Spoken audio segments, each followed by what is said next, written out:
On sait qu'on a quelques questions qui restent posées, donc on reviendra là-dessus. Sur ce dernier point, on a peu parlé de l'armée. Et on a vu une démonstration de force il n'y a pas très très longtemps, c'était cet été, non? Il y a eu on a vu les défilés de toute la potentiel, on pourrait dire, militaire russe. C'était assez impressionnant, je pense que c'était pas naïf du tout de la part de Poutine. Quelle est la place de l'armée dans ce dispositif? Alors, ce qu'on a vu comme manifestation, c'était le défilé du 9 mai. Le défilé du 9 mai, c'est-à-dire qu'en fait, en Russie, alors là aussi c'est toute une histoire et tout un conflit. En fait, la fin de la Seconde Guerre mondiale, le 9 mai et pas le 8 mai, et en fait, les pays qui sortent de l'orbite russe disent immédiatement on va le fêter le 8. Donc là aussi, c'est quelque chose, je dirais, d'assez conflictuel. Donc effectivement, il y a eu un immense défilé. Moi, je n'ai pas assisté au défilé, mais j'ai assisté aux répétitions. Parce que la nuit, en fait, de toute manière, on ne pouvait pas assister au défilé parce que tout le centre de Moscou est bloqué. Mais il y avait des répétitions la nuit, c'est-à-dire que vers 10h du soir, vous sortez, puis sur la grande avenue qui traverse Moscou, vous voyez les chars. Alors les gosses sont ravis, je dirais, en voyant les chars, on peut les voir de bien plus près que pendant le défilé. Donc oui, c'est quelque chose de marquant. Alors récemment, il y a quelques jours, M. Poutine a dit j'observe des frémissements dans l'économie, des frémissements positifs dans l'économie. Alors là, je peux vous dire que tous les économistes ont explosé de rire, y compris en Russie, et avant tout en Russie, parce que c'est là où je suis. Et il disait, on va remonter l'économie grâce, justement, au système militaire. Je ne sais plus comment il appelle ça, mais tout le système militaire de construction, etc. C'est-à-dire, c'est une conception absolument soviétique, qui a déjà été tentée par l'Union soviétique. C'est pas ça qui nourrit les gens, c'est pas ça qui fait fonctionner les écoles, c'est pas ça qui fait fonctionner les hôpitaux, et c'est pas ça qui va pouvoir faire une économie moderne.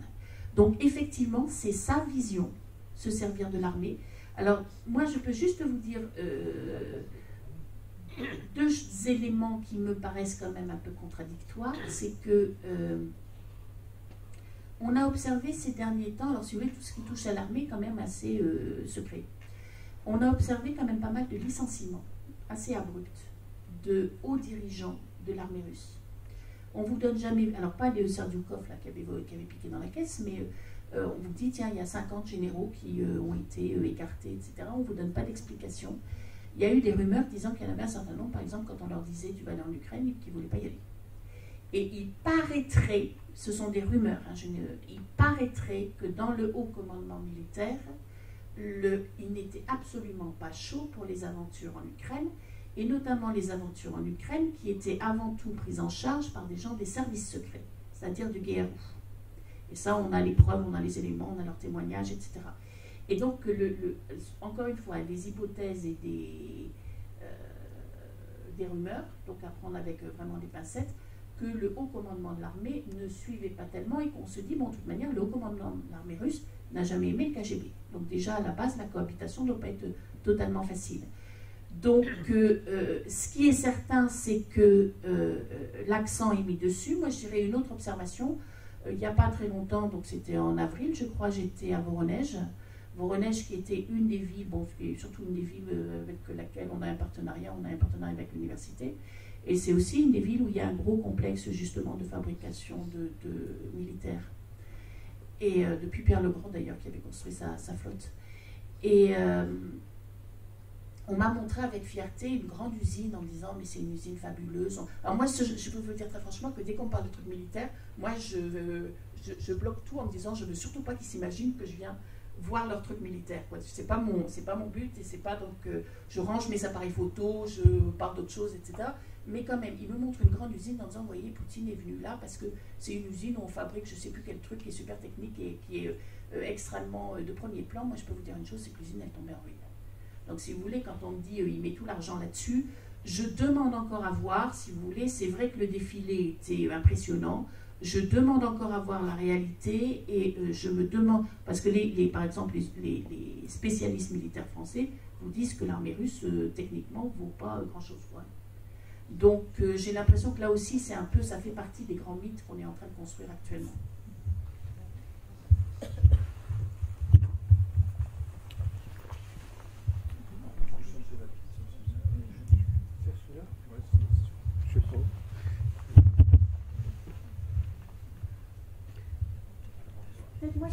juste reprendre sur une petite chose, parce qu'il y avait une dame qui avait parlé de l'Asie centrale. Il n'est pas très bon celui-là.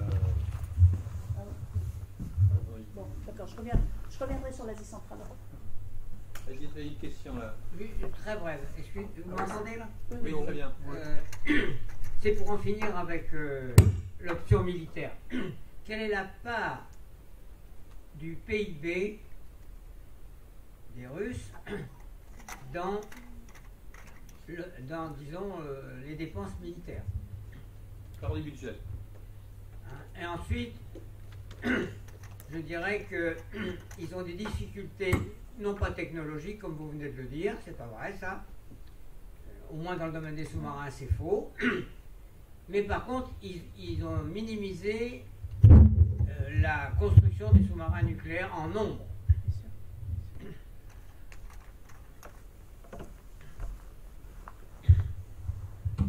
Honnêtement, de mémoire, la part du militaire dans le PIB, je ne peux pas vous la donner. Donc ça, vous regarderez, j'irai sur Google, ça ne devrait pas poser de problème.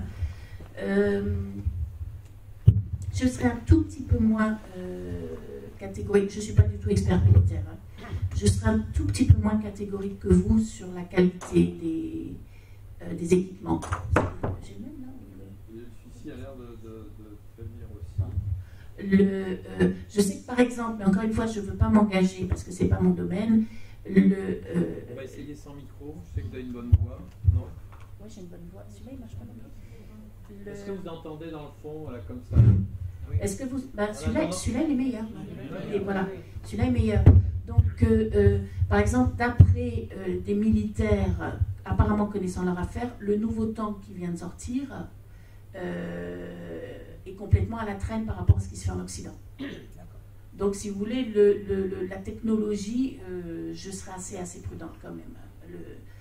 Mais effectivement, pour l'instant, ce qui est certain, c'est que l'argent, une partie de l'argent va là, et pas dans les hôpitaux, et pas dans les écoles. Ça, c'est évident. Est-ce que je reviens sur l'Asie centrale juste en 2 mots, en fait? Donc, vous voyez, quand je disais la Russie est une des 15 républiques. Autour, vous en avez un certain nombre. Ça marche un peu mieux quand même. C'est celui-là qui fait...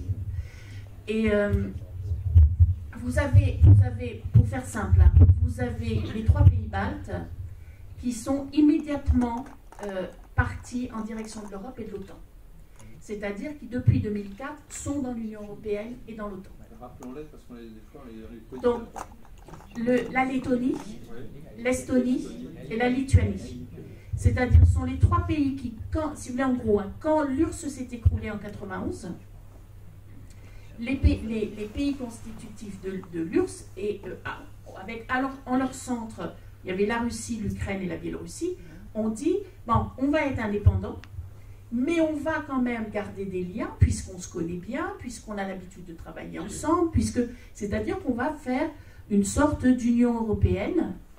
Donc on ne forme pas une structure centralisée à Moscou unique, mais on recrée une sorte d'Union européenne sur nos territoires, avec des relations économiques notamment privilégiées. Ce qui était, à mon sens, une très bonne idée.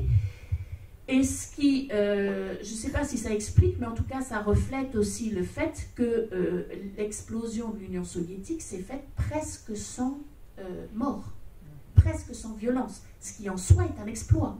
Quand on repense à ce qui s'est passé en Yougoslavie, on se dit, mais c'est un succès merveilleux. Ils sont là maintenant, par contre, on les a. Ah, là, par contre, il y a le retour du refoulé, quoi. Là, par contre, oui, c'est beaucoup plus... Et ça pourrait être tout à fait évité. Hein, mais bon, en Yougoslavie aussi, ça aurait pu être évité. Et donc, ils ont créé cette structure qui s'appelle la CEI, donc la Communauté des États indépendants. Et immédiatement, les 3 pays baltes, donc Lituanie, Estonie, Lettonie, ont dit, nous, on ne veut pas en faire partie. On ne veut rien avoir à faire avec la Russie. Notamment, je dirais, pour une raison, quand vous allez dans ces pays-là, la première chose qu'ils vont vous dire, je veux dire, au bout de 10 minutes de conversation, c'est qu'ils vont vous parler des 2 grandes vagues de déportation qu'il y a eu, c'est-à-dire celle, je peux vous les citer de mémoire, celle du 14 juin 1941, et celle de mars 1949, où on a mis les gens, on a arrêté les gens, puis les élites, si vous voulez, donc les élites militaires, les élites intellectuelles, les élites économiques, femmes et enfants compris, on les a mis dans des wagons, on les a expédiés en Sibérie, les hommes dans des camps où en général ils n'ont pas passé l'hiver, les femmes et les enfants au fin fond de la Sibérie, dans les conditions les pires. Donc c'est quelque chose qui a traumatisé les sociétés baltes. Quand vous allez là-bas, alors c'est magnifique hein, là-bas, je peux vous dire, c'est des tout petits pays, mais c'est très très beau, un peu nordique, le long de la Baltique. Et ils ont été absolument traumatisés par ça. Donc ils ont dit, nous on va peut-être en baver, mais on veut être dans l'Union européenne d'une part, et on veut être dans l'OTAN. Parce que quand on a été annexé par l'Union soviétique, et si vous voulez, l'annexion par exemple de ces 3 pays baltes, qui sont tout petits, toute proportion gardée, ça rappelle beaucoup l'annexion de la Crimée. C'est-à-dire comment ça s'est passé. Alors nous on n'a pas fait attention parce que l'annexion s'est passée exactement en juin 40, c'est-à-dire à l'époque où nous on était envahis par Hitler. Donc si vous voulez, on n'avait pas les yeux là-bas. En fait, vous savez, il y a eu ce pacte entre Hitler et Staline en août 1939, où Hitler et Staline ont dit on ne s'attaque pas l'un l'autre. Bon, bah, ok, c'est de bonne guerre, hein, chacun essaie de. Mais il y avait surtout ces protocoles secrets qui n'ont été rendus publics qu'en 89, mais dont tout le monde connaissait l'existence, je crois, enfin, en tout cas en Occident, toute personne honnête connaissait l'existence de ces protocoles, où ils se partageaient une partie des pays entre deux, c'est-à-dire qu'ils se partageaient la Pologne et ils se partageaient les pays baltes. Et donc, sachant qu'il n'allait pas être attaqué par l'URSS, Hitler a attaqué la Pologne. 2 semaines plus tard, Staline a attaqué la Pologne. Donc c'est là où quand les Russes vous disent on est entré dans la guerre en 41, non, ils sont entrés dans la guerre en 39 en attaquant la Pologne, et la Pologne s'en souvient très bien. Et quand on dit la Pologne est anti-russe, je dis ben oui, mais bon, pensez à l'histoire, c'est pas une histoire simple. Et l'été suivant, l'Union soviétique en fait a fait une espèce de chantage aux pays baltes en disant bon, il se passe des choses louches chez vous, vous devez nous autoriser à amener des troupes militaires. Les pays baltes qui sont gros comme ça n'ont pas voulu résister. La Finlande, à qui l'URSS avait dit la même chose, a résisté. Donc vous avez la guerre finlando-soviétique de l'hiver 40. Et les pays baltes ont dit bon bah écoutez venez, puis effectivement ils sont venus et en 15 jours l'affaire était pliée et soi-disant ils ont organisé des élections qui étaient tout aussi bidons que le référendum qui a eu le 16 mars 2014 en Crimée, qui est un référendum bidon de A à Z, et ça les pays baltes sont bien placés pour le savoir. Donc chez eux il y a eu des élections avec une liste où ils étaient tous communistes pro-soviétiques.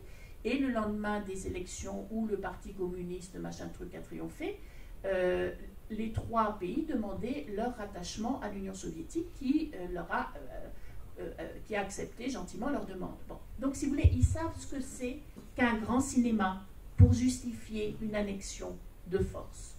Donc si vous voulez, eux, ils ne sont pas dupes du tout sur la Crimée. Hein. Quand vous allez là-bas et vous discutez un peu avec eux, moi je n'ai jamais rencontré quelqu'un qui soit, j'étais notamment en Estonie cet été, une partie de l'été, et je n'ai pas rencontré qui que ce soit, y compris parmi les chauffeurs de taxi, etc., la vendeuse de fruits, etc., qui soutiennent la Russie dans son entreprise. Et tout le monde me disant, qu'est-ce qu'on a bien fait de demander à rentrer dans l'OTAN? Pourquoi? Parce que ça veut dire que si la Russie les attaque, ils espèrent, alors ils n'en sont pas sûrs à 100% d'ailleurs, mais ça ils ont des doutes, ils espèrent pouvoir être défendus par l'OTAN. Bon. Vous entendez le même genre de choses en Pologne. Donc, si vous voulez, ces pays, eux, sont rentrés dans l'Union européenne et dans l'OTAN. L'Ukraine, on va dire l'Ukraine et la Géorgie, qui ont un rapport, alors ce n'est pas le même rapport, c'est-à-dire qu'après je ne voudrais pas rentrer trop dans les détails, mais en gros, l'Ukraine et la Géorgie veulent, elles aussi, se rapprocher de l'Union européenne. L'Union européenne, elle ne veut pas tellement d'elle, hein, parce que l'Union européenne, on sait qu'on a nos problèmes, qu'on n'est pas forcément en mesure de s'élargir. On sait que ce sont des économies qui vont mal. Est-ce qu'on a vraiment besoin d'incorporer l'Ukraine, qui est une grande, qui va redevenir une grande économie agricole? Ça, j'ai aucun doute là-dessus. Si vous voulez, est-ce qu'on est en mesure de l'incorporer demain matin? Non. Et du coup, d'ailleurs, il n'était pas question, en 2013, quand les choses se sont déclenchées, il n'était pas question de les admettre dans l'Union européenne. il était question de leur proposer un partenariat, ce qu'on appelait un partenariat oriental, c'est-à-dire, bon, ben, on va simplifier les choses entre nous, aussi bien, voilà, des accords privilégiés pour le business, on va supprimer les visas, etc., etc. Ce qui était aussi une façon, très franchement, de les tenir un peu à distance, en disant, de toute manière, on ne peut pas les intégrer actuellement. Donc, et grosso modo, l'Ukraine, la Géorgie et la Moldavie, où vous remarquerez qu'il y a une sorte de Maïdan actuellement en Moldavie, c'est-à-dire qu'il y a des manifestations quasiment tous les jours pour protester contre le pouvoir et reprocher sa corruption au pouvoir. Donc, si vous voulez, on est un petit peu dans le même cas de figure. Veulent se rapprocher de l'Union européenne, s'ancrer dans l'Union européenne, et alors, je reviendrai éventuellement sur cette question de l'OTAN, et si possible rentrer dans l'OTAN. Ce que l'Ukraine ne voulait pas avant la guerre. L'Ukraine ne voulait pas ça avant la guerre, elle ne voulait pas rentrer dans l'OTAN. Ça, c'est le résultat de la guerre. Et juste, non, en deux phrases, ensuite vous avez les républiques d'Asie centrale. Les républiques d'Asie centrale, elles ne se sentent pas concernées par l'Europe. Et elles ont raison, ce ne sont pas des républiques européennes. Ce sont des républiques, je dirais, qui sont gérées par des clans extrêmement corrompus, extrêmement dictatoriaux. Il y a absolument, je dirais, en Ouzbékistan, au Kazakhstan, je dirais, il n'y a absolument aucune démocratie, mais c'est quand même, c'est une autre logique que celle de l'Ukraine. Vous voyez, l'Ukraine, c'est comme elle se dit, si la Pologne est dans l'Europe, pourquoi moi j'y serais pas? L'Ouzbékistan, pour l'instant, on est très très loin. Donc, alors, même si là aussi les choses bougent, et par exemple, en Kirghizie, on a vu que les choses bougeaient. Alors, la Russie propose ce qu'elle appelle son Union eurasiatique, qui sur le papier est très bien, c'est-à-dire sur le papier, ça consiste, je dirais, à faire une Union européenne avec la Russie au centre. Pourquoi pas? Sauf que n'y rentre en fait que, je dirais, entre guillemets, les pays qui ne peuvent pas faire autrement. C'est-à-dire, par exemple, l'Arménie aimerait se rapprocher de l'Europe. Elle sait qu'elle ne le peut pas parce qu'économiquement, elle est dans une situation catastrophique. En plus, elle a des mauvais rapports avec la Turquie, donc et des mauvais rapports avec l'Azerbaïdjan. Je dirais, elle n'a aucun atout économique, donc elle est rentrée dans l'Union asiatique. Bon, si vous avez vu qu'il y a eu des manifestations, protestations, etc. C'est-à-dire que, pour être très simple, cette Union eurasiatique n'attire pas. Elle attire qui? Elle attire la Biélorussie de M. Loukachenko, qui vient d'être réélu pour son 5e mandat, avec falsification à la clé. Et vous avez remarqué que l'Union européenne a levé les sanctions contre M. Loukachenko, c'est-à-dire qu'il y a un jeu aussi qui est mené par lui et par les différents partenaires, c'est-à-dire qu'un coup il sourit à la Russie, il vit sur l'argent de la Russie, hein, Loukachenko, je peux vous dire, c'est pas son économie agricole qui fait vivre le pays, il vit sur le pétrole et le gaz que lui donne la Russie et dont il revend une partie. Parce que la Russie aimerait réintégrer la Biélorussie, et de temps en temps il fait des sourires à l'Europe. Donc là visiblement il y a l'Europe qui a décidé de faire une tentative de séduction en direction de Loukachenko en supprimant les sanctions. Mais la Biélorussie est dans l'Union asiatique, comme les républiques, la plupart des républiques eurasiatiques, bon, ce qui présente une logique géographique et politique en tout cas.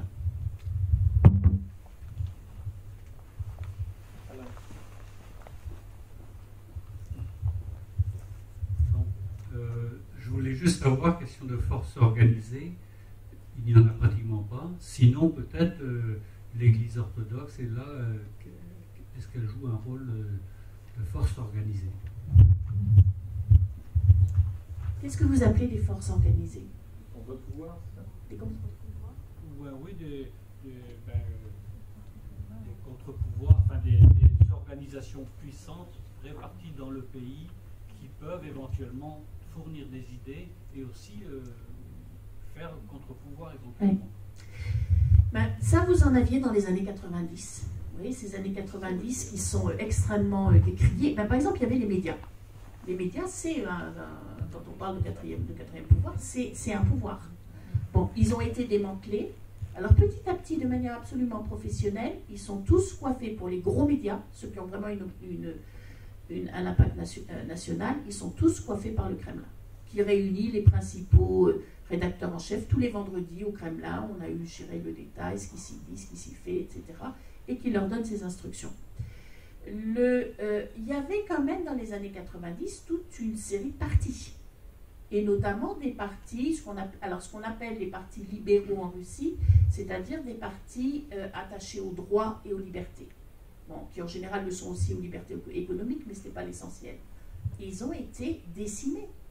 Ils ont été décimés notamment parce qu'on a fait des lois pour leur rendre l'accès aux élections beaucoup plus difficile, l'accès au Parlement beaucoup plus difficile, c'est-à-dire que là aussi, je mets toujours un peu en fureur quand on dit qu'il n'y a personne en Russie, mais par exemple pour remplacer Poutine, mais si vous voulez, d'abord c'est pas vrai, et c'est surtout que si on ne voit pas de force, c'est justement parce qu'il a depuis 15 ans qu'il est là, lui et les siens, parce que je ne suis pas sûre qu'il agisse tout seul, ont absolument verrouillé tout ce qui pouvait l'être et éliminé toutes les structures qui pouvaient représenter, je dirais, un contre-pouvoir, sans se rendre compte d'ailleurs que c'était extrêmement dangereux pour eux.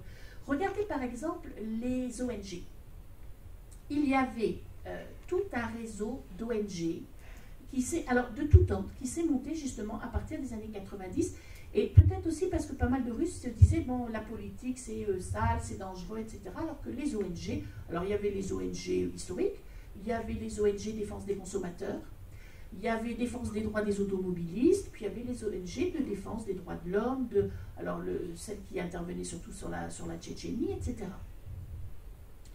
Depuis, alors je peux vous dire exactement quand, depuis 2006, c'est-à-dire la première loi sur les ONG qui ont été assimilées grosso modo à des ennemis et à des traîtres, M. Poutine n'a eu de cesse d'éliminer les ONG.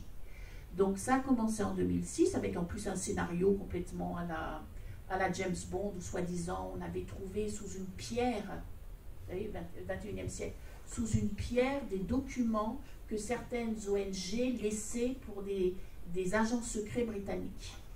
Bon, puis vous dites, attendez, il n'y a personne qui va croire ça, je ne veux dire pas au 21e siècle, mais il suffit d'envoyer un mail.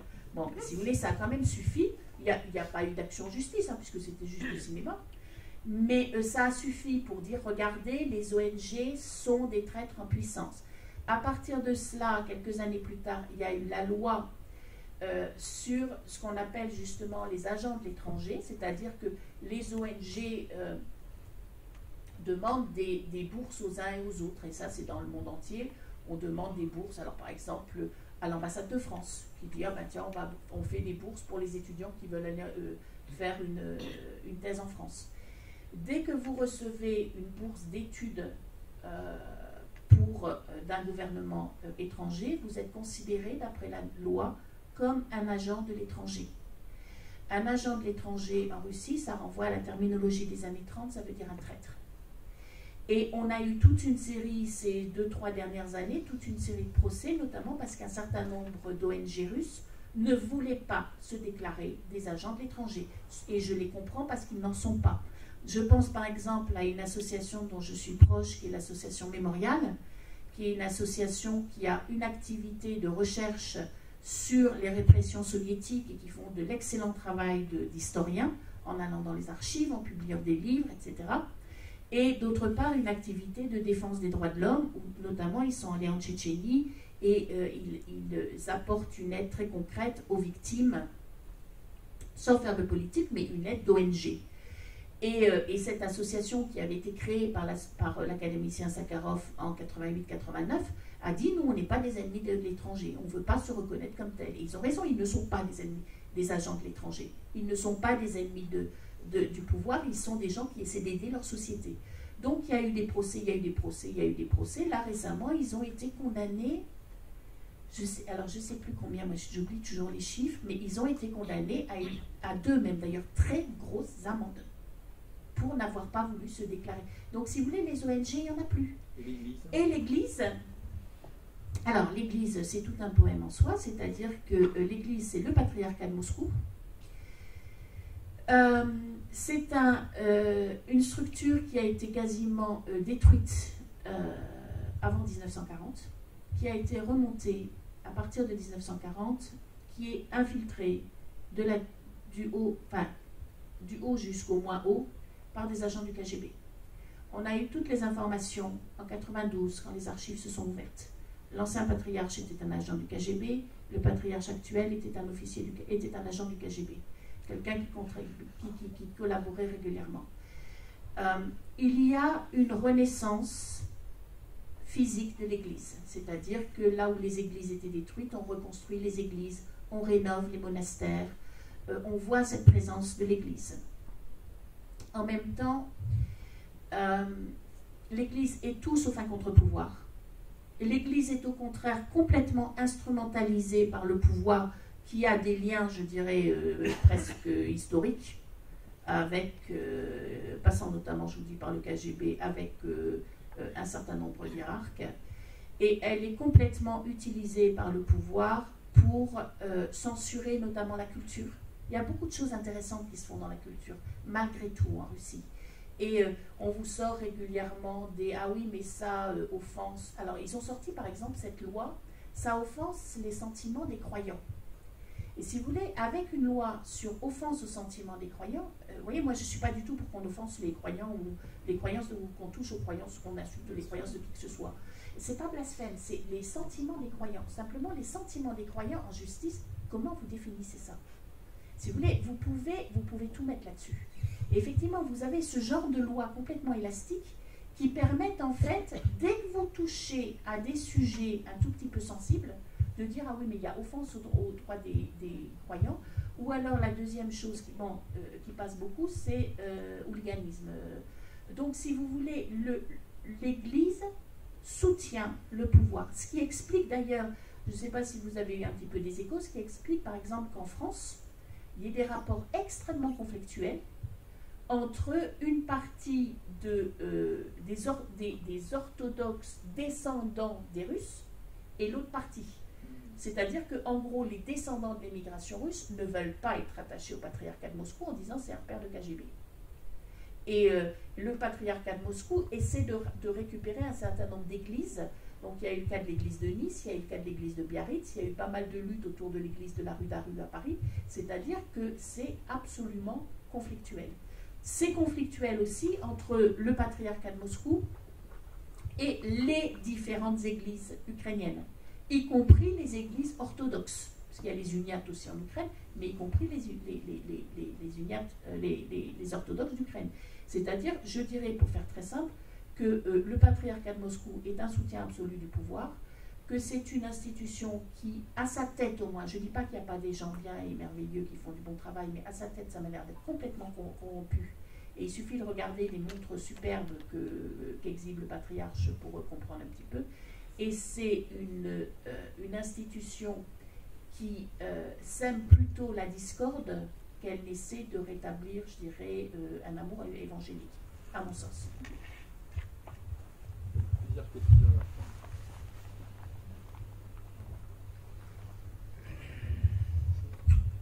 Vous avez dit que les médias étaient muselés, voire neutralisés.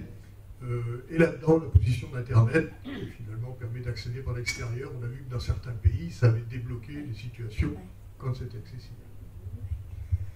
Alors, justement, c'est-à-dire qu'il y a très clairement en Russie ce qu'on appelle la Russie de la télévision, c'est-à-dire la société de la télévision et la société Internet. Et c'est là où je dis, bon, moi j'ai beaucoup de mes informations aussi d'après Internet, sauf que Internet, ça n'est pas toute la population russe. Sur Internet, vous pouvez avoir énormément d'informations. Vous avez accès à des sites étrangers, vous avez accès, je dirais, à toutes sortes de choses, mais il faut bien avoir conscience, ça n'est pas toute la population russe. La Russie étant, ceci dit, un des pays les mieux équipés, mais effectivement, ça ne touche pas tout le monde. Ça ne touche pas les gens, je dirais, le russe moyen comme le français moyen, vous savez, qui va travailler, qui rentre chez lui, qui allume sa télé, qui va avoir la première chaîne, comme ici on allume TF1, et qui est une chaîne bourrée de propagande étatique absolument violente. Donc oui, Internet est une réalité. Internet a joué un rôle absolument clé au moment des manifestations de 2011-2012. C'est notamment par Internet qu'on était informé, et qu'on est toujours d'ailleurs actuellement, informé de telle manifestation va se tenir là, va avoir lieu là, où c'est tenu. Alors surtout, vous imaginez l'importance que ça peut avoir dans un pays aussi grand. C'est-à-dire qu'on sait que telle manifestation a eu lieu à Novosibirsk, on l'apprend alors qu'on est à Moscou et que vous avez 6 heures de décalage entre les deux. Donc effectivement, c'est très important. Mais depuis 2011-2012, il faut savoir que un certain nombre de sites ont été interdits en Russie. Je pense par exemple, alors c'était, il y a le site de Grani. Alors Grani, c'était une revue qui était faite dans l'immigration et qui notamment a eu beaucoup d'importance dans les années 60-70 et qui était absolument honnie par le pouvoir soviétique. Et là, qui était à nouveau autorisé, qui avait créé un site internet qui est intéressant, où il y a pas mal de... On ne peut pas y accéder de Russie. Vous avez un certain nombre de sites comme ça, on ne peut pas y accéder. Vous avez Radio Liberté qui maintenant a des studios en Russie et qui diffuse essentiellement par internet. Et ils vous disent, nous on cache presque un petit peu l'adresse de nos studios. Ne le dites pas à tout le monde parce qu'on n'a pas envie d'avoir trop de problèmes. Alors les autorités connaissent cette adresse, mais bon, il y a quand même ce sentiment de méfiance, on ne sait pas ce qui nous arrive. Et régulièrement, vous avez des rumeurs en disant, ils vont fermer Internet. Là aussi, c'est, est-ce que c'est réel, est-ce que c'est pas réel, j'en sais rien. Mais pour l'instant, Internet n'a pas, par exemple Facebook n'a pas été fermé, vous savez qu'il est interdit c'est interdit en Chine, mais ça ne l'est pas en Russie. Mais régulièrement, du côté russe, vous avez effectivement des vents de panique en disant, qu'est-ce qu'on va faire si nous ferme Facebook, on ne peut pas survivre. Donc oui, c'est un espace de liberté, mais c'est un espace... Là, récemment, par exemple, on disait, il paraît, hein, mais ça a l'air d'être vrai, que le régime, enfin les autorités ont fait une tentative au printemps pour voir comment ils pouvaient fermer Facebook et comment ils pouvaient contrôler encore plus les réseaux sociaux. Et ils se sont rendus compte que pour l'instant, ils ne pouvaient pas. Donc la nouvelle était optimiste. Ceci dit, il y a un livre qui sort en ce moment, que je n'ai pas encore lu, de 2 journalistes russes, et le livre sort en anglais, sur justement le contrôle des réseaux sociaux en Russie, et la façon dont le pouvoir essaie de les contrôler, il n'y arrive pas. Et ces 2 journalistes sont absolument excellents sur le sujet. Donc j'ai plus le titre en tête, mais il vient de sortir, et ça, je pense que c'est quelque chose que... Enfin, moi, je vais lire, quoi. C'est quelque chose d'intéressant. Question? Oui. Je ne vais pas prendre le micro. Vu l'analyse... C'est pour le fond. Ouais. Vu l'analyse critique que vous portez, combien de temps pensez-vous pouvoir aller encore en Russie? C'est la première question. Et la deuxième question, c'est par rapport au niveau scolaire ou éducatif, quelle est la stratégie de Poutine? Est-ce qu'il y a une volonté d'éduquer les masses et d'avoir une élite? Ou au contraire, c'est de laisser se déliter l'enseignement?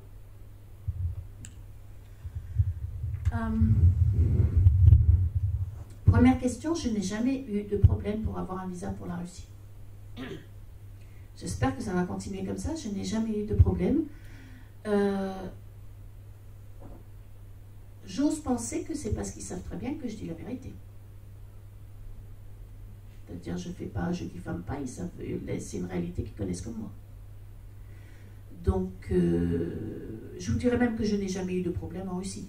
Vous savez, il y a eu des chercheurs qui ont été... on peut vous embêter, on peut vous faire des ennuis, etc. Je n'ai jamais eu le moindre problème en Russie, je le dis très clairement. Donc, on va voir un peu que ça dure. Et la deuxième question, alors ça c'est quelque chose qui me touche et sur l'enseignement. Je dirais qu'il y a des discours qui sont absolument contradictoires avec, comme d'habitude, avec les actions. C'est-à-dire qu'il y a, j'en ai vraiment beaucoup parlé avec des universitaires, des collègues, je dirais, avec lesquels on a des partenariats. Vous avez certains discours qui sont sur le même modèle que ceux qu'on peut avoir en France, avec lesquels on est en accord ou pas en accord, mais du style de rationalisation, par exemple de faire des grands groupes, de réunir, etc., plusieurs universités, de sélectionner, de dire, tiens, on va donner plus d'argent aux bonnes universités, moins d'argent aux mauvaises. Dans la pratique, j'ai l'impression, alors on a ce même discours, et je leur dis, vous savez, nous aussi on entend ce genre de choses, dans la pratique, ce que disent nos collègues universitaires, c'est qu'ils ont de plus en plus d'heures, de moins en moins de moyens, de moins en moins, ils font énormément d'heures par rapport à nous, de moins en moins de possibilités de travailler. Il faut bien reconnaître que sur un plan scientifique, dans les sciences humaines et sociales, il y a très peu d'institutions en Russie qui tiennent la route. Alors on dirait à l'époque soviétique, quoi qu'on en dise, c'était un peu le cas aussi. Mais actuellement, on se dit, bon, mais justement, et là aussi, ça pourrait être des contre-pouvoirs, il y a quelques institutions très bonnes, Et qui justement, c'est qu'on prenait ces institutions très bonnes, c'est comme les ONG, c'est-à-dire soit elles s'alignent sur la position du pouvoir, alors quand c'est des maths et de la physique, c'est pas trop gênant, quand c'est de l'histoire et des sciences humaines, c'est difficile. Donc, soit elles s'alignent sur la position du pouvoir, et là, je dirais, immédiatement, ça cause des problèmes, notamment en histoire, soit elles disent, bah, par exemple, justement, on va participer à des concours comme il y a partout, je dirais, y compris à Rennes 2, ah bah tiens, tel gouvernement, le Canada par exemple, nous propose des bourses si on fait des alliances avec des universités canadiennes, etc. Maintenant, c'est un marché mondial. S'ils font ça, ils risquent de tomber sous pas forcément sous le coup d'agents de l'étranger, mais sous le coup de certaines méfiances, d'où vient l'argent, pourquoi vous les avez. Régulièrement, il y a des scandales. Par exemple, il n'y a pas très longtemps, il y a eu un Américain qui avait un poste assez élevé, il devait être vice-responsable de la recherche dans une université de Nijni Novgorod, qui a été foutu dehors du jour au lendemain. Donc, si vous voulez, les gens disent, on ne sait pas si on peut inviter des professeurs étrangers, on ne peut pas... Donc, dire qu'il y a une politique déterminée, j'aurais vraiment du mal à le dire. Moi, ce que je vois, c'est des propos comme en Occident, une réalité qui se dégrade. Et en plus, vous savez, il y a ce système qui est très compliqué, notamment dans le supérieur en Russie, c'est que vous avez des étudiants qui payent et des étudiants qui ne payent pas. Et en théorie, les étudiants qui ne payent pas sont les meilleurs. Mais sauf que ça, c'est la théorie. C'est-à-dire que ça peut être aussi celui qui a versé le pot de vin aux fonctionnaires prenant la décision. Et à la fin, ils ont le même diplôme. Donc, si vous voulez, ça vous crée une multitude de situations et le résultat est assez catastrophique. Dans les sciences dures, les résultats, je pense, est encore plus catastrophique parce que, et ça, j'en discutais il n'y a pas longtemps avec quelqu'un de l'Académie des sciences qui était absolument désespéré en disant de toute manière, tous nos bons étudiants partent faire des thèses aux États-Unis et travailler aux États-Unis ou en Europe parce qu'on leur offre plus d'argent et plus de possibilités. Donc il y a une déperdition complète.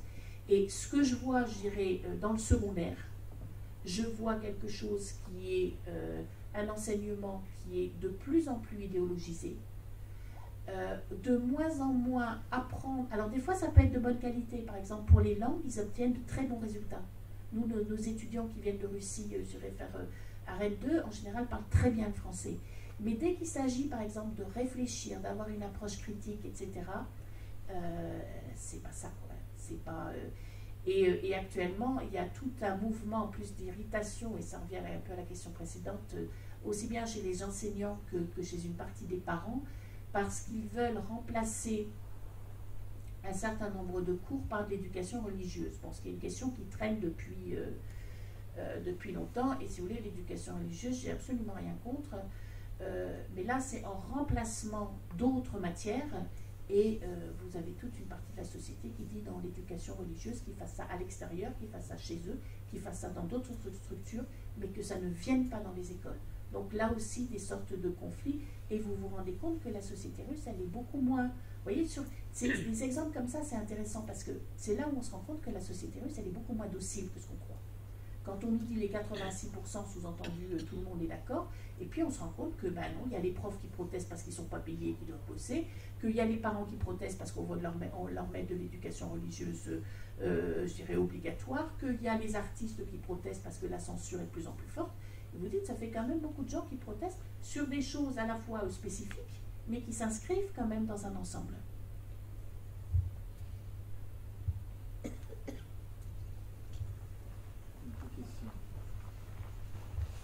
On va prendre les deux, peut-être tout de suite. Il y en a une, juste après devant, René.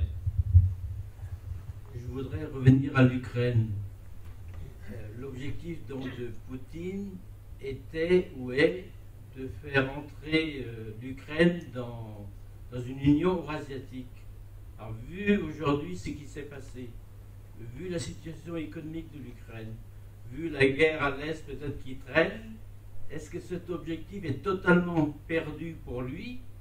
Est-ce qu'il peut encore faire basculer, je dirais, l'opinion publique ukrainienne en sa faveur, ou pas?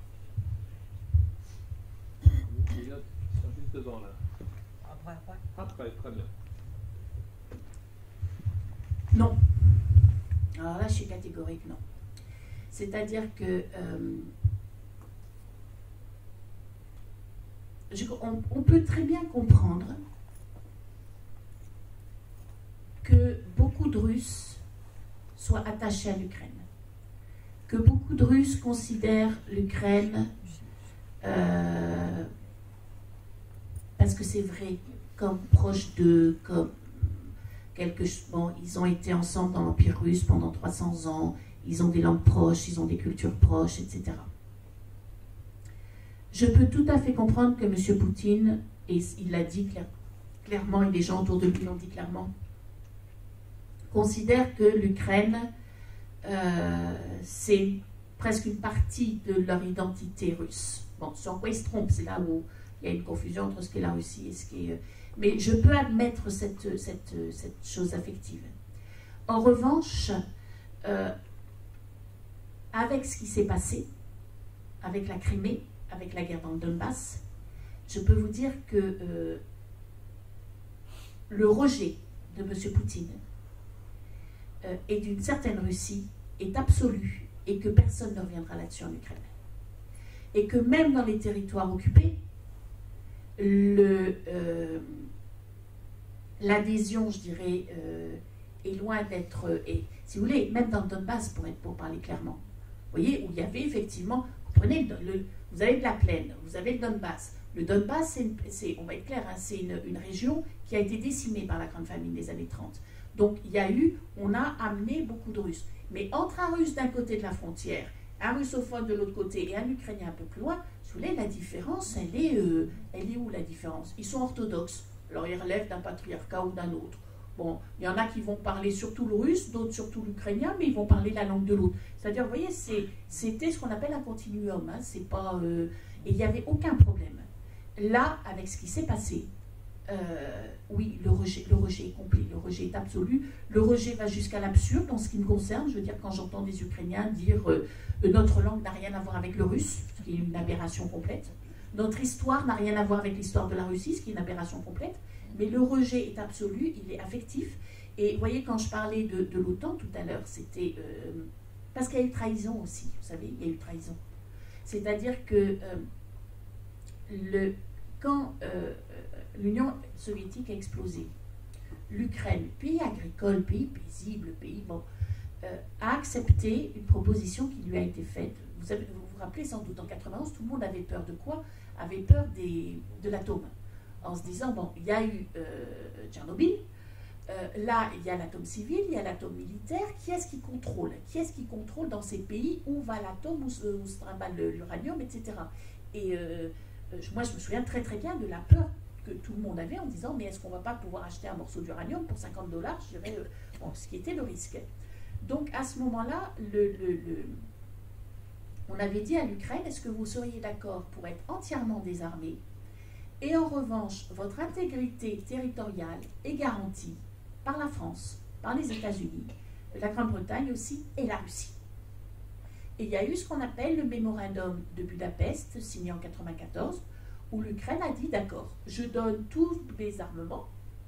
Elle a donné notamment ses missiles, je crois qu'il y avait 1000 missiles qu'elle a donnés à la Russie.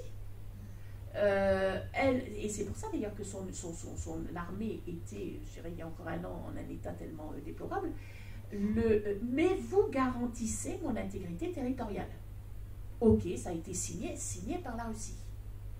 En 2008 encore, juste après la guerre contre la Géorgie, M. Poutine a déclaré à une agence de presse russe, donc on ne peut pas dire qu'on lui fasse dire n'importe quoi, nous n'avons pas de revendication territoriale à l'égard de l'Ukraine. Il n'y a pas de problème pour la Crimée, nous ne revendiquons pas la Crimée, il n'y a aucun problème de frontière avec l'Ukraine. Donc l'Ukraine tranquille, je veux dire joyeuse, etc. Et ce qui s'est passé là, cette façon de semer le désordre, et maintenant on sait comment ça s'est passé, de semer le désordre en envoyant des gens du GRU, c'est-à-dire avec des troupes des services secrets russes, qui ont, je dirais, fait une agitation classique, et Dieu sait qu'ils ont dû tirer. La façon dont ils ont envoyé ces petits hommes verts, soi-disant polis, qui étaient des troupes russes, et tout le monde le savait, en Crimée, pour s'approprier la Crimée de manière illégale, je veux dire, non, je crois qu'il n'y a aucun Ukrainien qui peut l'admettre, et que oui, il y a le sentiment d'une confiance absolument déçue. Et les Ukrainiens, tous les sondages le montraient, voulaient rentrer dans l'Union européenne depuis des années. Alors, plus ils étaient vers l'ouest, plus ils le souhaitaient. Donc on avait à l'ouest des taux, ça dépend des périodes, mais des taux, je dirais, de 80% ou 85%, et à l'est, on avait des taux qui étaient tous au-dessus des 50, hein, qui étaient, je ne sais plus, 55, 60, etc. Encore récemment, il y a un sondage qui a prouvé ça. Mais avant la guerre, les Ukrainiens ne voulaient pas rentrer dans l'OTAN en se disant nous on est neutre, on va être une espèce de Suisse, on est neutre. Et ce qui aurait été très bien pour tout le monde, y compris pour l'Union européenne, de se dire il y a une espèce de zone neutre où les gens sont dans aucune union militaire. Et depuis l'annexion de la Crimée, une majeure partie des Ukrainiens veut rentrer dans l'OTAN pour les mêmes raisons que les Baltes ont voulu en leur temps rentrer dans l'OTAN. On peut le déplorer, mais c'est comme ça, et je pense vraiment que ça va mettre des années avant de se combler.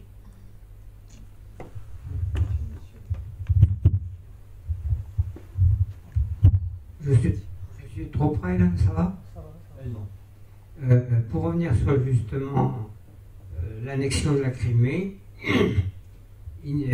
est-il vrai que le gouvernement ukrainien, pas le dernier mais celui d'avant là, a refusé de renouveler le bail de 99 ans pour les ports russes qui étaient en Crimée? Ce serait une cause justement, parce que les Russes ne veulent pas perdre leurs accès sur la mer, quelle que soit la mer, hein. Que ce soit la Baltique autrefois, ou que ce soit maintenant, et même que ce soit en Syrie, où ils ont aussi un port qu'ils ne veulent pas perdre, ce qui explique leur attitude vis-à-vis de Bachar al-Assad. Ceci étant dit, est-ce que c'est une vérité que j'ai lue, ou que c'est un journal qui annonçait n'importe quoi? Ce serait l'Ukraine qui aurait refusé de renouveler son bail au port de Sébastopol. Non, c'est faux. Mais c'est là où effectivement il y a tellement de choses qui circulent que... En fait, ce qui s'est passé, c'est que justement, on en revient toujours en 91, quand les choses ont explosé, se poser la question, comme elle se posait pour des tas d'autres choses, c'est-à-dire à qui va la flotte soviétique qui est dans les ports de Crimée. C'est-à-dire, et ça a quand même été quelque chose de, pas simplement la flotte, mais pour tout était compliqué, c'est-à-dire à qui appartiennent tel et tel bâtiment. Donc là, les choses ont été dites comme ça, c'est-à-dire la Crimée, donc on ne touche pas en fait au territoire, c'est-à-dire que par exemple pour l'Ukraine, on avait la République socialiste d'Ukraine, donc c'est la République socialiste d'Ukraine qui prend son indépendance. Plus, il y avait eu le 1er décembre 1991, en fait l'Ukraine a déclaré son indépendance en août 91, juste après le putsch. Le 1er décembre 91, il y a eu un référendum dans toute l'Ukraine pour dire approuvez-vous ou pas la décision de prendre l'indépendance. Ça ne répond pas directement à votre question, mais je vais y venir. Et partout, la réponse a été au-delà des 50% de oui. Avec, encore une fois, à l'ouest, je crois qu'on était à 98%.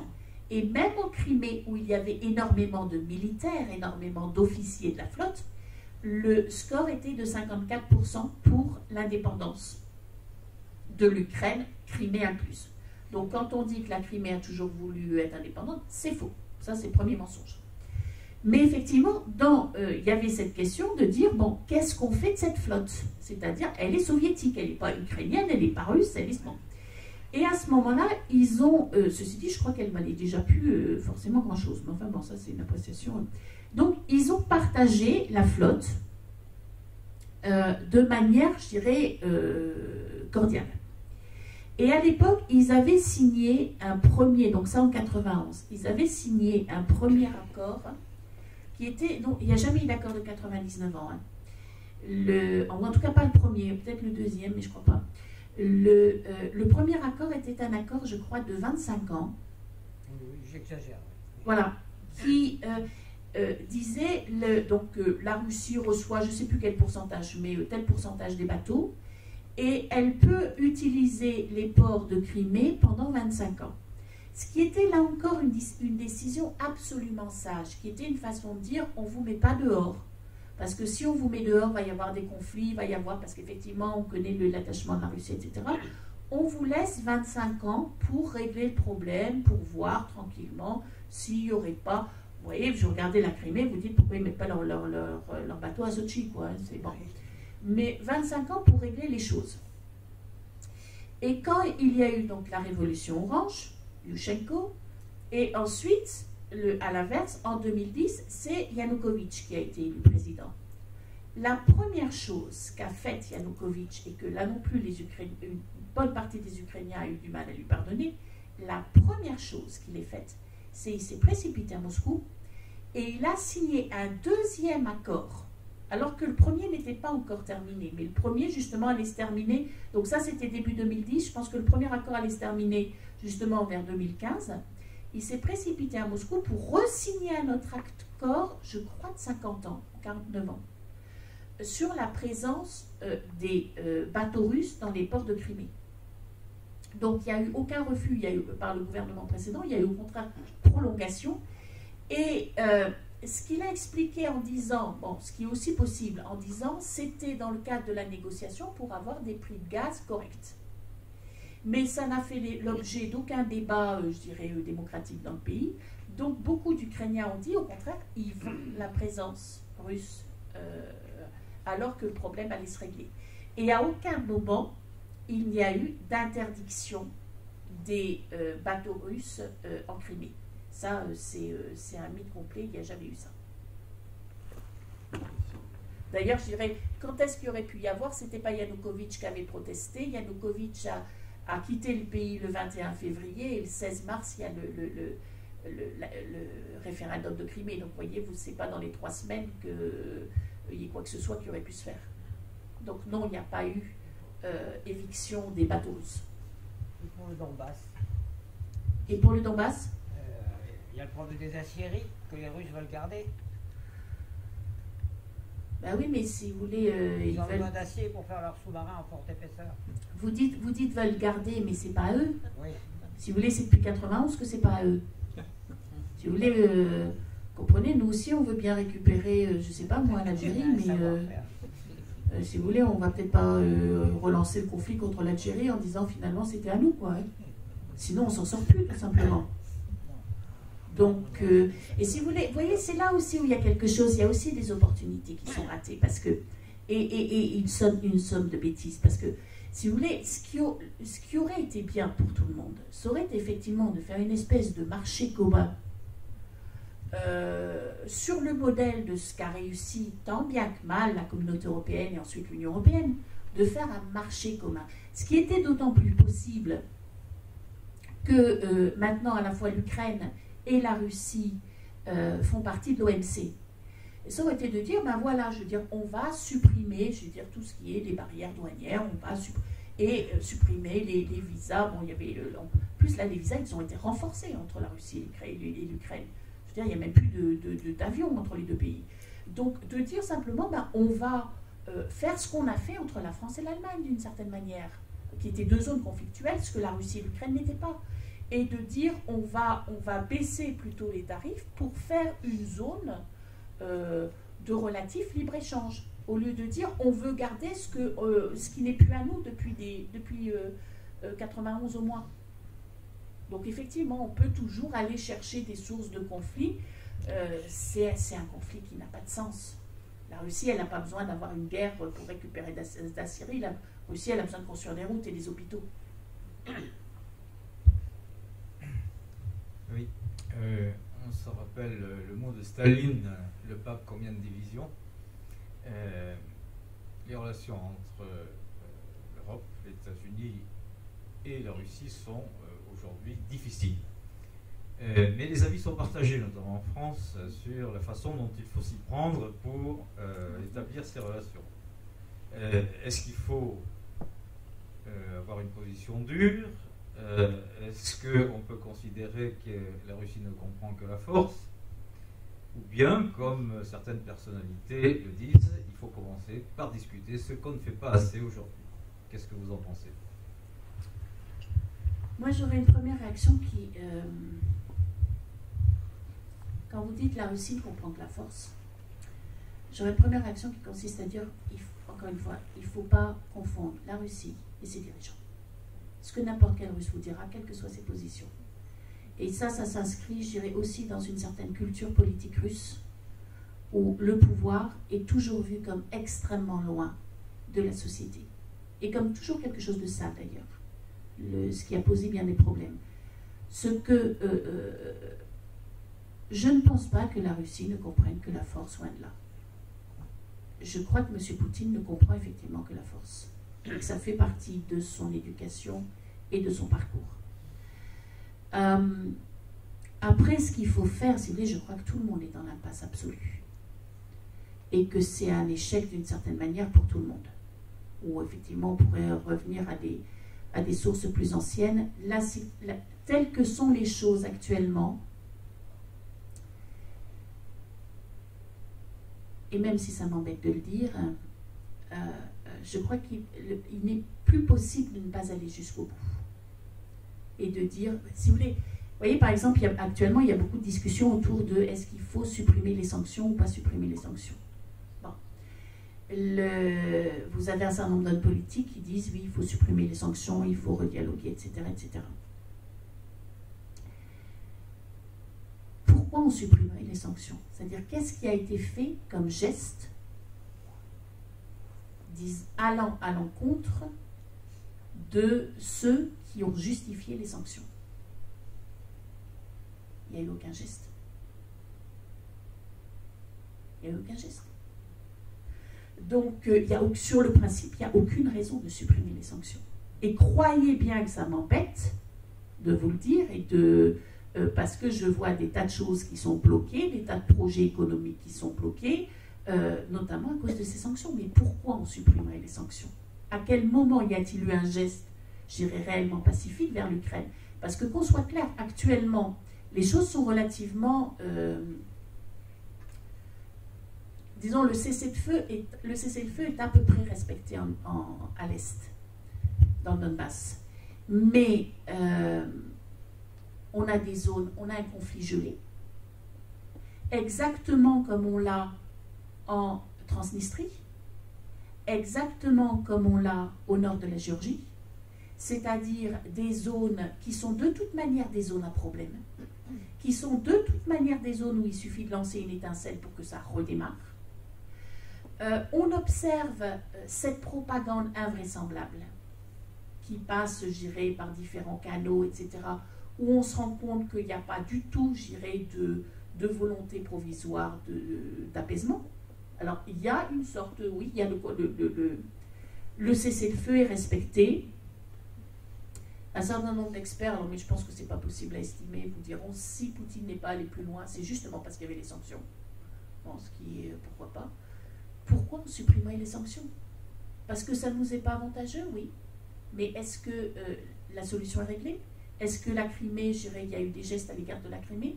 Est-ce qu'il y a eu l'ébauche d'une vraie tentative de négociation? Et je vais vous dire un truc, moi, quand, vous voyez, la Russie comprend des tas de choses que la force. Et la Russie, elle en a eu assez de la force. Et elle a passé, je dirais, tout le XXe siècle à être soumise à la force. Le fait que les dirigeants ne comprennent que la force, c'est une certitude. Je vais vous citer juste une étude qui avait été faite il y a très longtemps, qui a été faite dans les années 80, par un chercheur soviétique qui avait émigré aux États-Unis, qui était un sociologue. Et il avait fait une étude pour montrer comment étaient perçus certains gestes politiques, d'une part par les Américains et d'autre part par les Soviétiques émigrés aux États-Unis. Et à l'époque, il y avait Carter face à Brejnev. Et en fait, à chaque fois que Carter, par exemple, faisait un grand geste en disant, à un moment, il va vers Brejnev, il lui tend la main et il l'embrasse. Et les Américains disent, c'est un bon chrétien, c'est-à-dire qu'il fait un signe d'ouverture en disant, bon, on a des désaccords, mais on va pouvoir négocier. Les ex-soviétiques, je ne vous parle pas des dirigeants, les ex-soviétiques avaient émigré, ils disaient, ça veut dire qu'il est en position de faiblesse. Il est en position de faiblesse, on peut en faire ce qu'on en veut. C'est-à-dire qu'il y avait effectivement cette espèce de culture qui ne comprend que le bras de fer. Et si vous voulez, ça nous embête parce que ce n'est pas notre culture. C'est quelque chose qui est déplaisant, qui ne correspond pas à la façon dont on a envie de voir ni les relations humaines, ni les relations diplomatiques, mais actuellement, je ne vois pas comment on pourrait revenir sur les sanctions. Et je veux dire autre chose, c'est que je pense que ça a été compris par un certain nombre de dirigeants. Et ce n'est pas de l'obstination, et ce n'est pas une volonté d'embêter tout le monde, c'est une espèce de compréhension qu'il y a un vrai problème avec M. Poutine.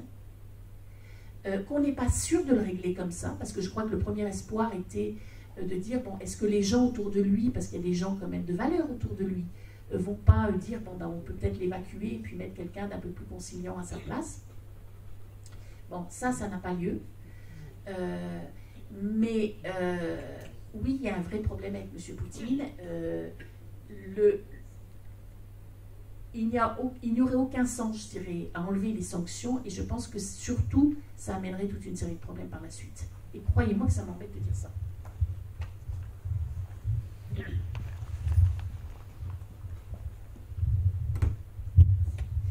Juste une petite question, vous l'avez juste évoqué à un moment, la notion de la peur, puisque le tableau que vous nous dressez quand même de la Russie, alors c'est marrant parce que vous utilisez plein de termes sémantiques, hein, la Russie, les soviétiques, l'Occident, etc. Enfin, c'est vrai que ça demande une gymnastique intellectuelle pour se resituer dans le temps, mais effectivement, ce que vous disiez tout à l'heure, on a l'impression que ce peuple, enfin, moi la question c'est la société civile, où elle est. Vous avez parlé tout à l'heure de l'opposition, quasi inexistante, en tout cas qui a du mal à exister ou qu'on empêche d'exister. Le problème Poutine, vous l'avez répété à plusieurs reprises, ça veut dire aujourd'hui comment ce peuple peut s'en sortir, parce qu'ils sont dans un état de sidération, de résignation, et en même temps vous parlez d'une espèce d'âme slave, d'âme russe, d'accord, en tout cas quelque chose qui fait que c'est un peuple qui n'est pas résigné dans sa culture, et comment effectivement ils peuvent vivre cette situation-là d'être écrasé, ou en tout cas de l'image qui est ramenée d'eux, qui est une image de violence, de force, etc.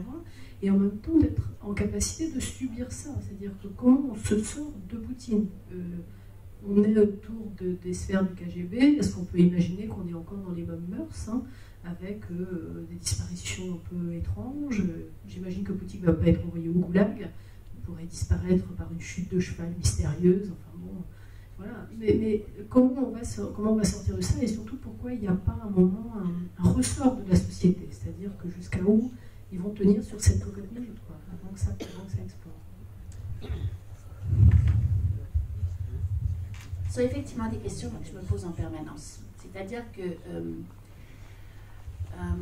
cette société, c'est pour ça que je reviens toujours sur l'histoire, parce que je crois qu'on ne peut rien comprendre à ce qui se passe actuellement si on ne comprend pas la violence invraisemblable qu'ont subi l'ensemble des soviétiques au XXe siècle.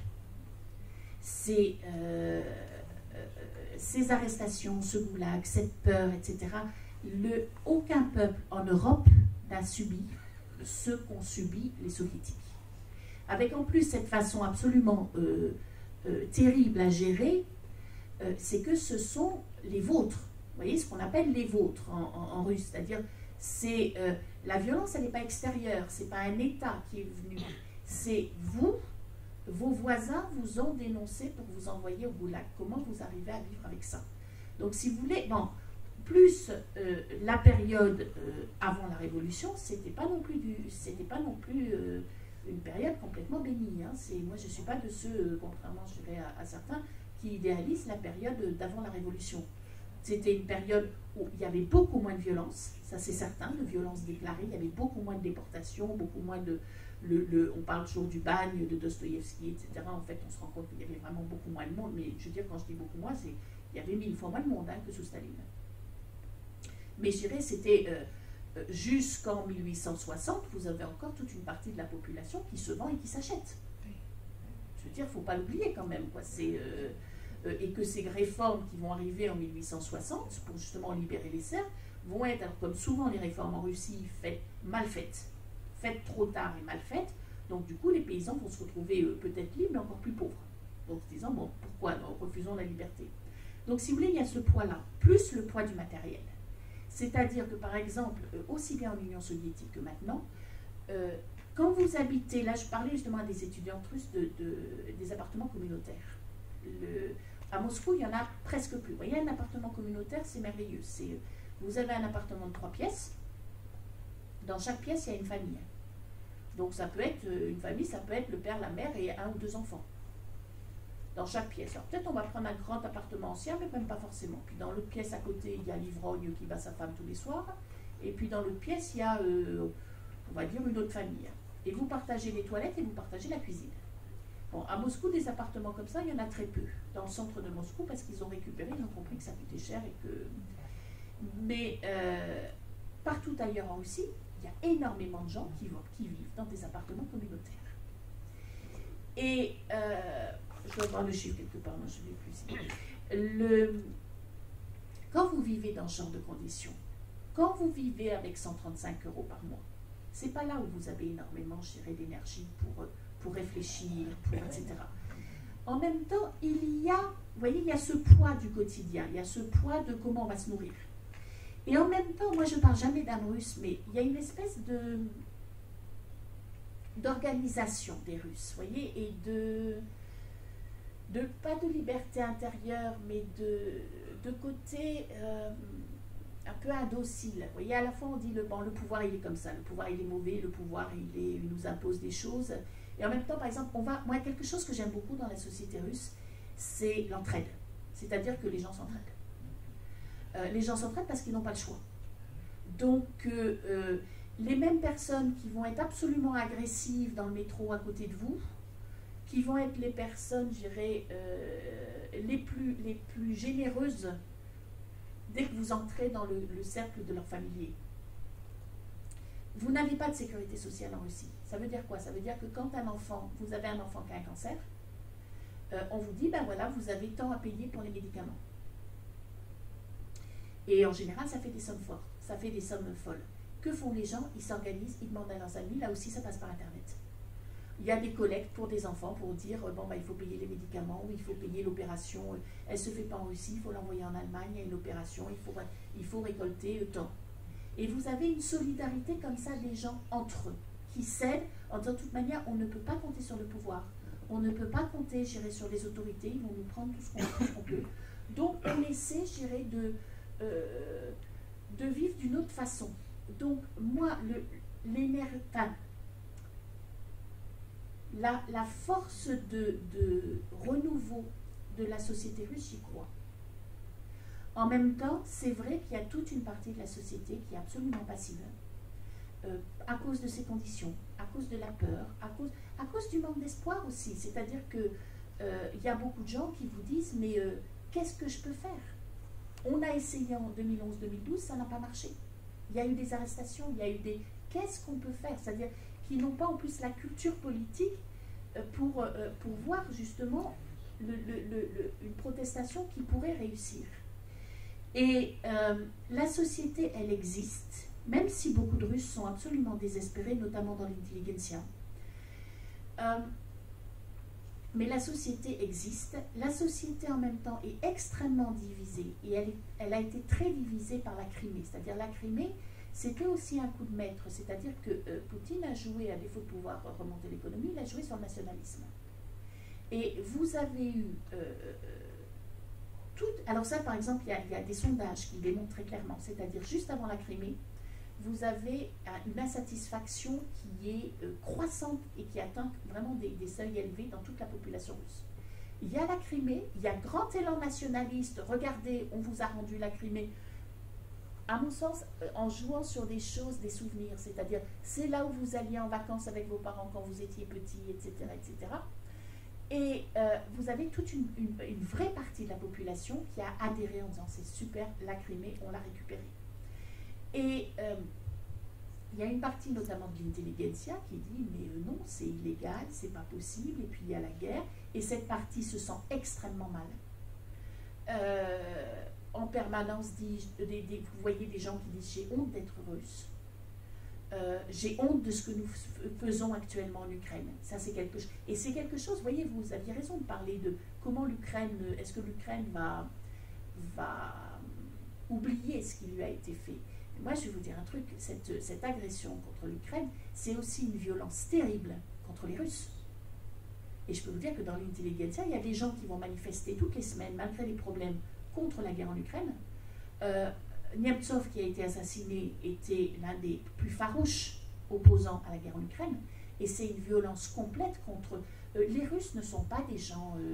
bon, si vous voulez, ça a un côté idiot de dire un peuple est comme ci, un peuple est comme ça, mais les Russes ne sont pas, je dirais, des belliqueux dans l'âme. Hein, je pense que... et ils vous disent, on n'a jamais attaqué personne, bon, parce qu'on leur a présenté une version de l'histoire, je dirais, tellement coupée, tellement... Donc c'est ceux qui subissent et aussi une violence complète à leur égard.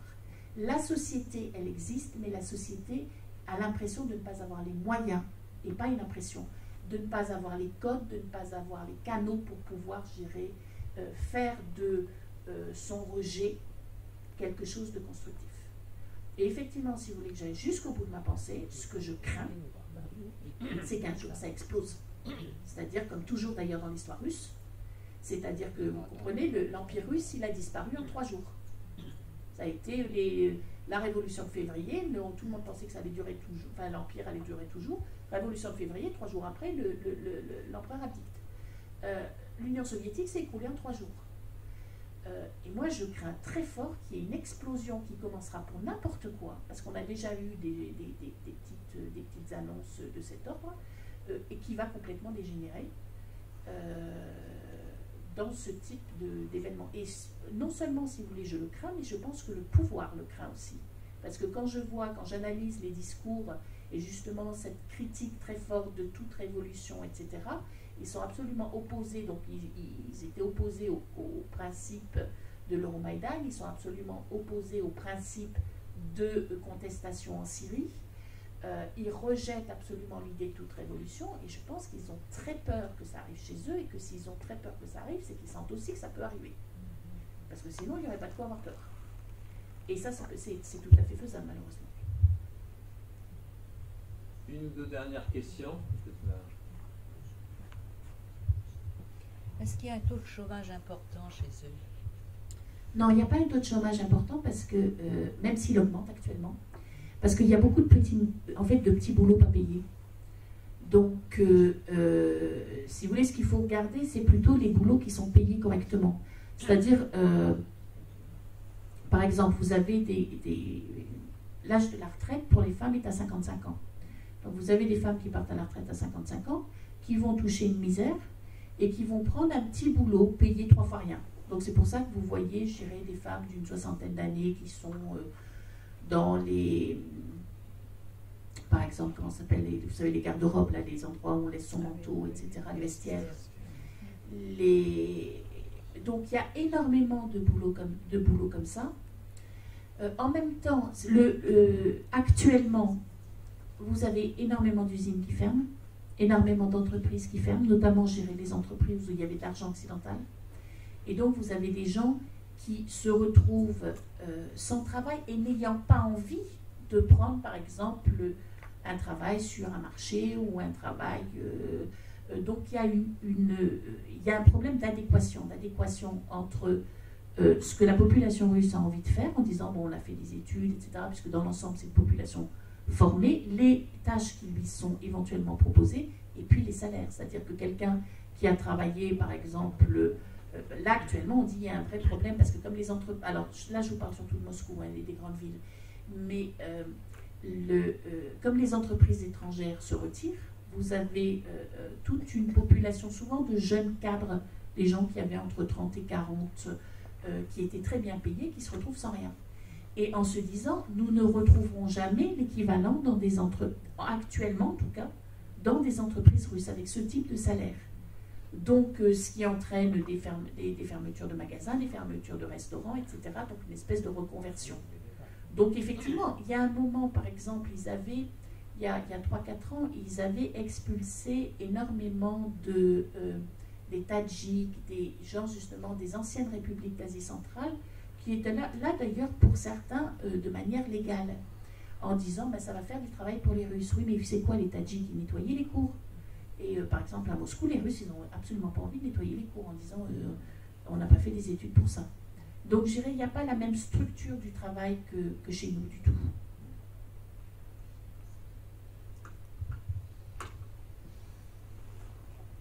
Plus de questions?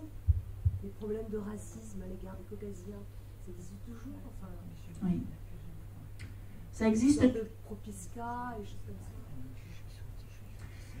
Alors, comme je dis, moi, il y a une chose que j'aime bien chez Poutine, c'est que Poutine dit toujours, répète toujours, nous sommes un pays multinational.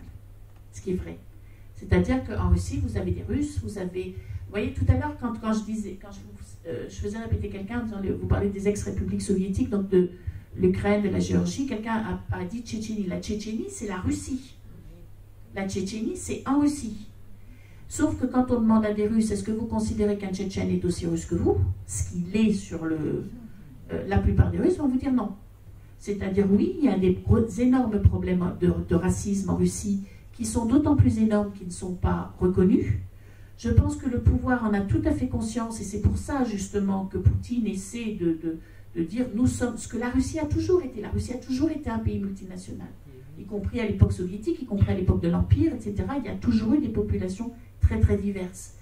Et il y a un racisme qui est fort, et régulièrement, il y a des explosions. Quand je parlais de risque d'explosion, je pense que ça peut aussi venir de ce genre de choses, qu'on voit un nationalisme qui monte, qu'on voit des réactions de rejet. En plus, si vous voulez, c'est dans le quotidien, c'est-à-dire le nombre. Alors, je crois que ça n'est pas légal, mais par exemple, le nombre de petites annonces que vous voyez en disant je propose un appartement à la location uniquement à une famille slave. Alors, soi-disant, ce n'est pas légal, mais je peux vous dire que c'est quasiment dans la plupart des petites annonces. Donc oui, il y a un racisme qui est très fort, qui est dans la population. Oui, ça se sent, ça se voit, et oui, ça peut être une cause d'explosion. Et vous citiez par exemple la Propiska. Je veux dire, la Propiska, c'est un exemple qui est quand même merveilleux, c'est-à-dire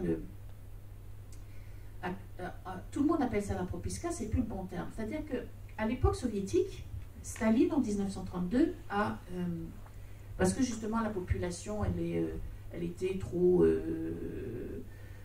mobile, trop... quand ça ne lui plaisait plus dans une usine, elle partait dans une autre, etc. Donc il a créé les passeports intérieurs. Et dans les passeports intérieurs, dont on peut dire que ça correspond à une carte d'identité, non, pas du tout. Dans les passeports intérieurs, vous avez votre enregistrement, c'est-à-dire l'endroit où vous habitez. Et ce n'est pas juste une information comme à l'époque soviétique. Ce n'était pas une information comme sur une carte d'identité, c'était que vous n'avez pas le droit d'habiter ailleurs.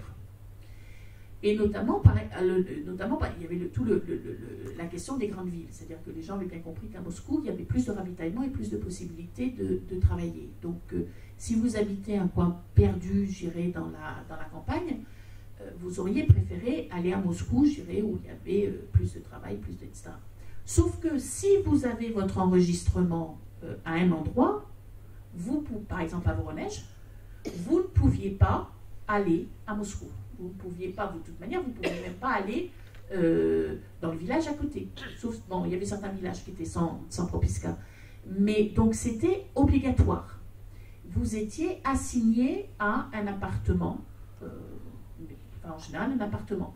Alors à tel point, alors je veux dire, il y a toute une veine de la littérature soviétique qui est là-dessus, les histoires d'appartements, je veux dire, lisez Bulgakov, avec tous les problèmes que ça pouvait poser. C'est-à-dire, par exemple, vous divorcez, donc vous avez une chambre dans un appartement communautaire avec votre mari.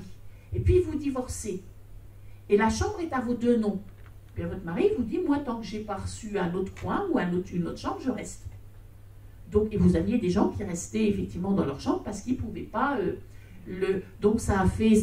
Ou l'inverse d'ailleurs, c'est-à-dire qu'ils se mariaient, puis l'appartement était au nom de la femme. Donc elle pouvait jeter son mari n'importe quand, il n'avait pas lui... Donc si vous voulez, ça a fait des problèmes sociaux et des sujets de pièces et de romans, je dirais, en permanence.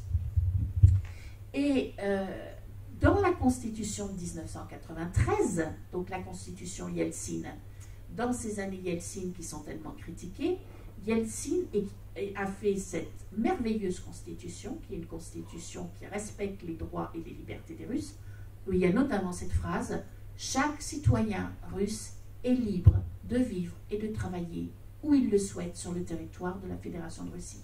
C'est-à-dire quelque chose que nous, Français, on considère comme absolument normal. On n'imagine pas que parce qu'on est né à Quimper, on ne va pas avoir le droit de s'installer à Marseille. là, cette constitution, pour la première fois, donnait aux Russes le droit de vivre et de travailler où ils le souhaitaient. Sauf que, vous savez, normalement, dans tous les pays, il y a un principe que les lois doivent être conformes à la Constitution. Sinon, si une loi n'est pas conforme à la Constitution, elle est déclarée inconstitutionnelle et elle ne marche pas. Sauf que, assez rapidement, notamment la région de Moscou, a dit non, mais nous, c'est pas possible. Donc, on n'a pas de propiska, mais on va avoir des enregistrements, registration. Et registration, c'est exactement la même chose qu'une propiska. C'est-à-dire que vous ne pouvez vivre à Moscou que si vous êtes enregistré à Moscou. Pour être enregistré à Moscou, alors en plus, c'est le chien qui se mord la queue. C'est-à-dire que pour être enregistré à Moscou, il faut que vous ayez un travail. Sauf que pour avoir un travail, il faut que vous soyez enregistré à Moscou. Donc, ce qui se passe, voilà, ce qui se passe, c'est que vous avez des tas de gens, en fait, qui vivent illégalement. Alors, après, il y a deux solutions. C'est-à-dire que quand ce sont, par exemple, des Slaves de Voronezh, ça ne pose pas trop de problèmes. En revanche, quand ce sont des Tchétchènes, ben, eux, ils n'arrivent jamais à se faire enregistrer à Moscou. Donc ça veut dire que vous avez, et ça c'est une situation qui a été très bien décrite à un moment, puis maintenant on en parle un petit peu moins, mais vous aviez des franges entières de population qui n'avaient aucun droit, c'est-à-dire qu'ils n'ont pas le droit d'être à Moscou, ils n'ont pas le droit de travailler, ils n'ont pas le droit de louer quelque chose, donc ils se retrouvent par exemple, dans des restaurants à faire la plonge. Et j'avais un étudiant de Rennes 2 qui a travaillé, qui avait fait un master et qui a travaillé plusieurs mois à Moscou, et il racontait il travaillait dans des restaurants, il racontait que tous ceux qui faisaient la plonge et tous ceux qui faisaient les petits boulots, ceux qu'on ne voyait jamais dans les restaurants, c'était justement des gens qui n'avaient pas les papiers, qui n'avaient pas l'enregistrement, donc on les paye une misère, donc ils ne peuvent pas faire venir leur famille, donc ils habitent à 18 dans un appartement, etc., d'où les problèmes de criminalité, d'où les problèmes ensuite de racisme qui vont croissant, etc., etc. Alors c'est notamment suite à ça, je dirais quand les gens ont commencé à en parler, qu'il y a eu ces expulsions de Tadjiks, mais ça ne réglait pas le problème. Donc là encore, on se retrouve avec une situation où vous avez des lois qui vont à l'encontre de la Constitution, et où même les Russes, je ne vous parle même pas des ex-soviétiques, sont mis dans une situation où ils sont presque obligés, dans certains cas, de violer les lois. Ce qui est un des principes, je dirais, de la Russie, c'est qu'il est extrêmement difficile de ne pas violer les lois, même quand on ne veut pas les violer. Tout simplement parce qu'elles sont mal faites et elles ne sont même pas toujours conformes à la Constitution. Je propose qu'on reste là. On sent que vous êtes passionné à la fois par votre sujet et par la vie en Russie. En tout cas, je propose d'applaudir Cécile Vestier. Merci d'être venue à Quimper. Ça nous donne encore plus envie de connaître ce pays. On espère que ce qui va se passer pour le bonheur des Russes va arriver, et on espère tous que ça va se passer comme